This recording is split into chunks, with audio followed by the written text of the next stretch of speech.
Hello and welcome back to Shakesyear. We are working on the warning is about sexual violence towards women, so if you need to tune out, please do so. But if you're going to stick around and listen to today's stanzas, we're looking at stanzas 141 to 144, which is a continuation of Lucrece's mourning and grieving and railing against what has happened to her. She yelled at opportunity for a while because opportunity is what allows somebody to take a bad thought and make it a bad action. And then she started railing against time, and then she started sort of bargaining with time, asking, saying time both makes good things happen, like allows flowers to bloom, but also makes bad things happen, like lets buildings decay. But then she started bargaining to say, okay, if you're going to do all these things, can you maybe haunt Sextus Tarquinius for having done this to me? And she continues along with that train of thought in stanza 141 by saying, let him have time to tear his curled hair. Let him have time against himself to rave.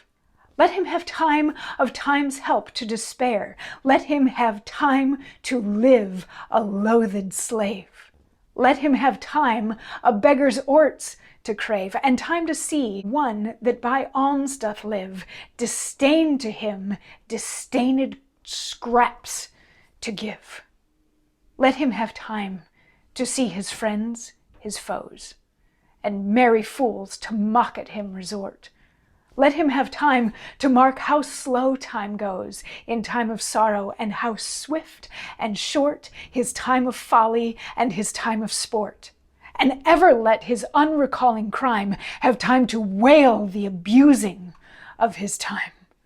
O time, thou tutor both to good and bad, teach me to curse him that thou taught'st this ill.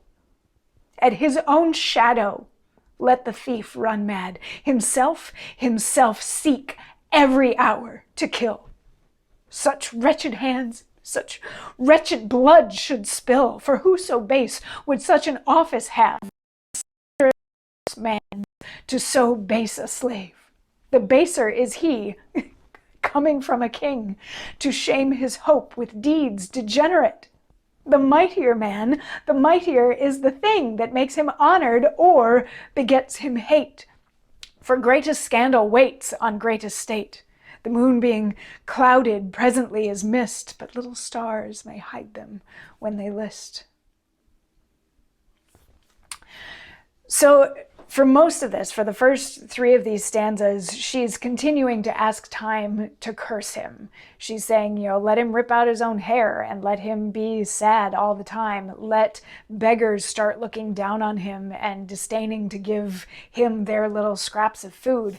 And also, let him live long enough to lose all of his friends and, make time go really slowly when he's having a bad time and really quickly when he's having a good time. But most importantly, don't ever let him run out of time to feel guilty about what it is that he did. And then she asks time to show her how to curse him to death.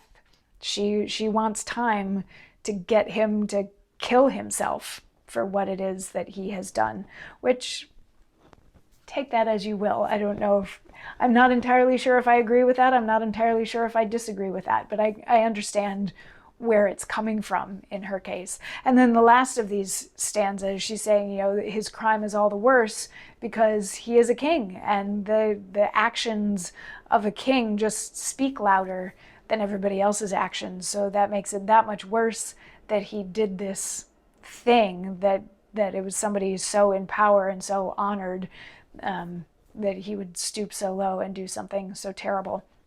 So she's going to continue on for a little bit longer in her railing against what happened to her, and we will get to hear more of that if you come on back tomorrow. I'll see you then. Mwah.